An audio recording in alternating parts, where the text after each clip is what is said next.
The KG Beach Boys on Boss Radio 136 KGB, Buona Johnny, the KG Beatles. That's a bad impression of a top 40 DJ.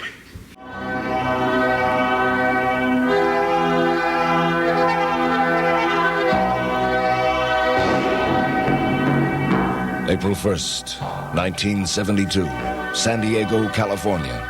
A city in motion. 4141 Pacific Highway, San Diego, the new home of KGB Radio. The FM DJ, I can do that because that was me. 101 KGB FM, Gabriel Wisdom. Wearing my sunglasses indoors, kind of bright, a little too bright out there. And it's a beautiful day. It's a beautiful day, that's right. And it's something else coming up. Stay with me. I'm putting it all together. Don't go away. 101 KGB FM. I've been asked on more than one occasion what it was like to be the wife of a famous radio DJ. I was just attacked by a tree. He called me and he said, well, guess what?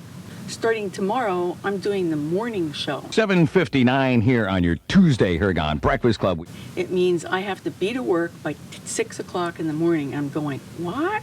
Morning, KGB. You an abuse junkie? Yeah. Put down the phone. Okay. Put your hands over your head. Lift up one leg. Well, you look really funny. First of all, put on some undershorts here. This is really obscene. I can't let my audience see this. Okay, put on undershorts. All right, there we go. Yep. You in the abuse position? Yep. All right, you're an imbecile. An idiot. Fool, moron, dunce, dummy, nincompoop, dumbcough. How's that? Am I doing good? Okay, dumbbell. You're feeble-minded, addled. You're not wrapped too tight. You only got one oar in the water. You're a fish-faced enemy of the people. Now get out of here, you maniac. I mean it sincerely. I'm going to have a lovely day. Okay. People who work mornings, they deserve the big paychecks because that's hazardous duty pay.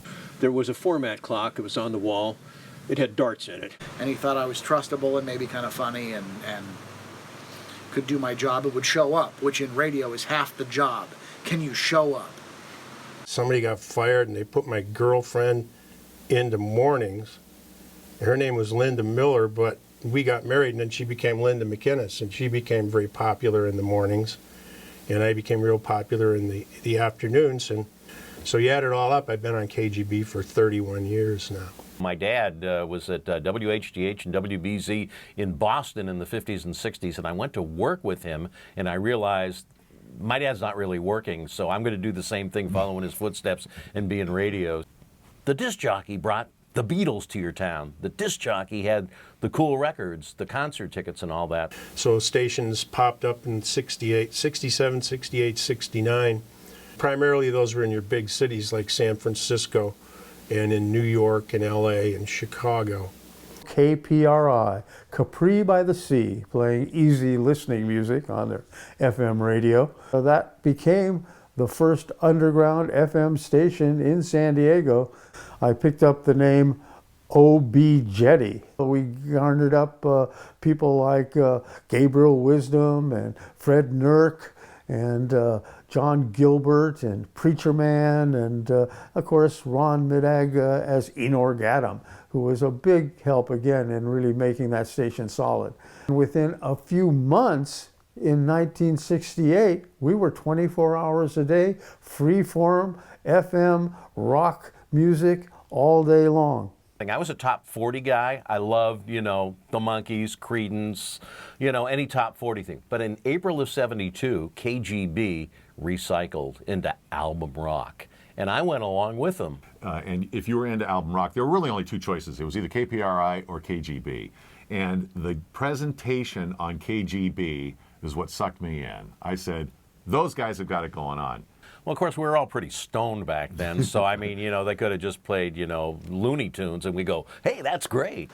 And nobody showed up in a tie there. It was flip-flops and shorts and a concert T-shirt if you were on the air, and you could get away with that kind of stuff. Ratings were fantastic. There was a good vibe in the station.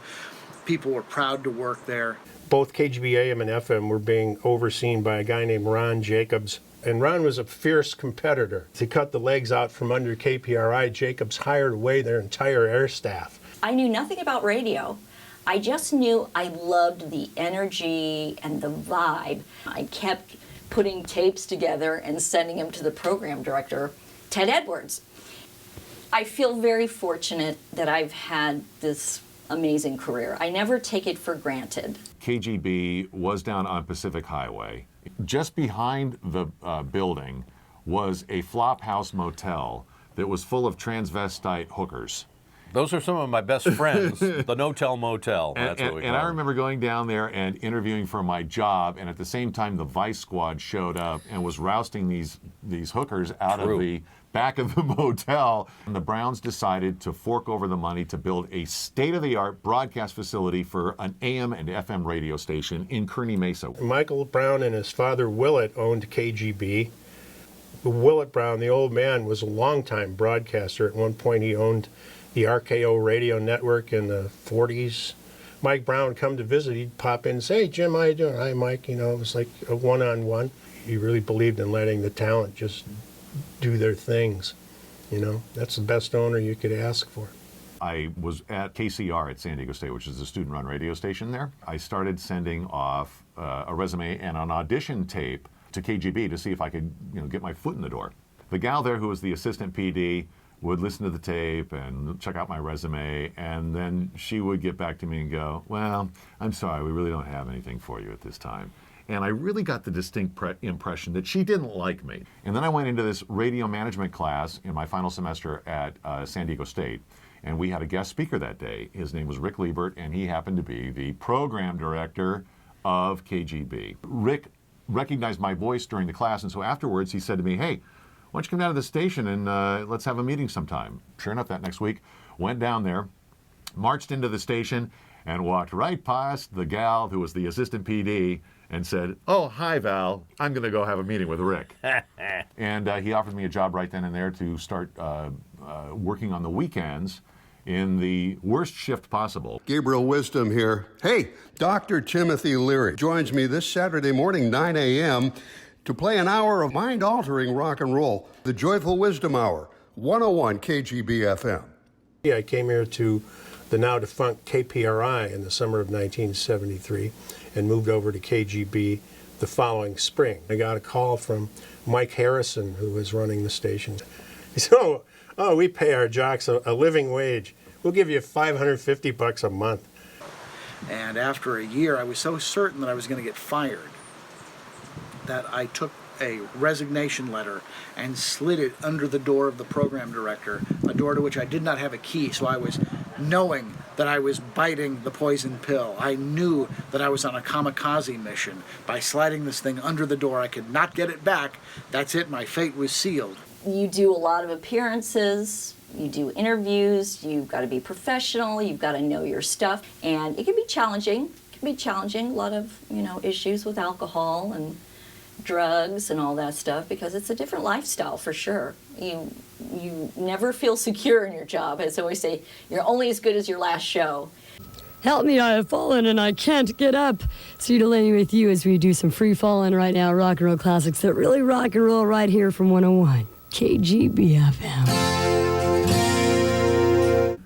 One of my partners was Sue Delaney, and she was like this legend at 91X. And so I believe the story was that, as always happens in radio, we stole her. When it became apparent that there were stalkers for certain air talent, not us, not us. At the radio station, they yanked out the outside glass and put in bulletproof glass. Many guys were in love with Sue Delaney, and it was not reciprocated by Sue. Sue Delaney was my mentor. Sue and I became great friends. A lot of guys loved Sue, but they had to put bulletproof glass in. She had somebody show up with a rifle in their trunk. Oh, yeah. Rock and roll classics that really rock and roll. 101 KGB FM, one from the money right there. She was shaking and snapping her fingers and doing all kinds of things with you as I cruise on home with you. Take me on home, no doubt. I am potty trained. I'm Sue Delaney, and we'll be shaking a leg. It's KGB night tomorrow night at the Acapulco Cantina in Mira Mesa. Shelley Dunhead is your host from 8 to 10 p.m. She's a blast. So go out and say hi to her, give her a hug. Security became an issue, actually. I had a guy, he wrote me every day for 18 years. Then I had a guy, they go to his trailer and they've got all my pictures all over from radio and when I used to model. Yeah, so off he went. I'd come in at 5 o'clock. I'd write a horrible newscast for Brad Messer. The newscast was at 5:55. He'd show up at 5:54:30 and just sing like a maestro this horrible newscast that I'd written. Then he'd turn around and he'd take the copy and he'd wad it up and he'd throw it at me. And he'd go, "Son, this is horrible." and I'm just going, "Oh no, I'm going to get fired." After the 6 o'clock news, he'd say to me, "Let's go upstairs and smoke a joint." So I'm like, smoking a joint with this guy at 6 a.m. I'm higher than a kite. I can't write worth crap.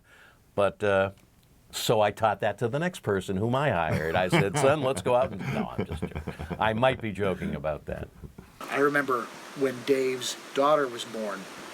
Our show started at 5:30 in the morning. He was exhausted.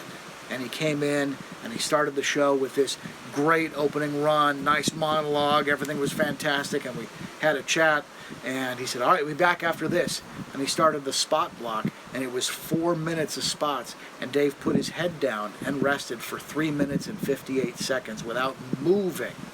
And then when that fourth spot was done, he was back out at 100%. So the history of KGB Midday News at 11:50 started off in 1972 with Brad Messer and Brent Seltzer. Acerbic news like you never heard before. Music, sound effects. This newscast was going to be anarchy every day. We were going to try and get in as much trouble as we could. Berger and Prescott, we started in 1987.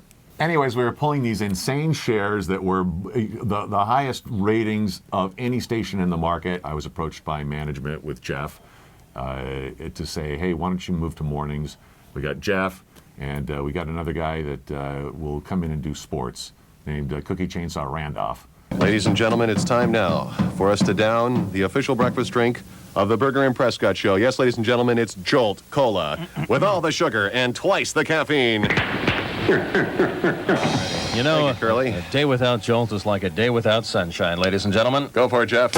Oh, Chainsaw, you got one of those too? And I was like the third wheel for Berger and Prescott, and I came in with the goofy sports and characterizations and funny fake phone calls and such. Hello again, everybody. The Pirates beat the Padres 10-8 last night. Pirates slugged 4 taters, but Ito Santiago tatered for the Pods. In other baseball, 12 other games, total score 108. NBA playoffs, Celtics passed the Bucks, Atlanta, Rhett Butler, Detroit, Seattle, Space Needle, Houston. I was talking with Dave Rickards at the SkyShow recently, and we both agreed that radio is like a drug. But you got to really, really, really want to do it, because it'll eat you up and spit you out. It'll break your heart and make you higher than you've ever been in your life. And as the saying goes, you haven't worked in radio until you've been fired. And when you get fired, it's really heartbreaking.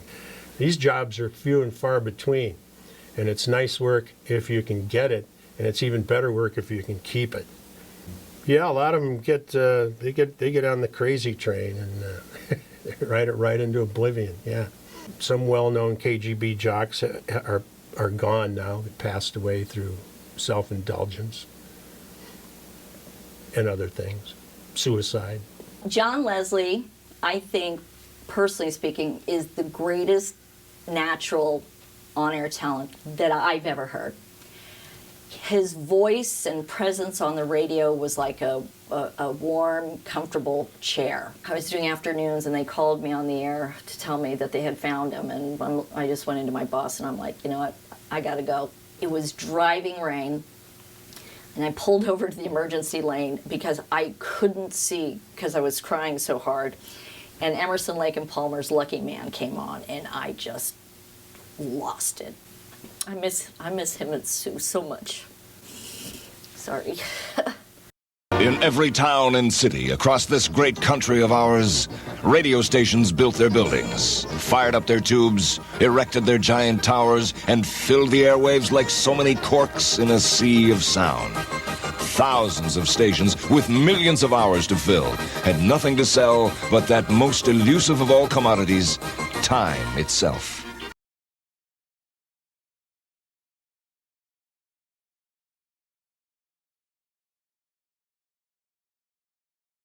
And it just sort of synthesized into this really neat moment. Excuse me, that's our probation officer. We'll be right back.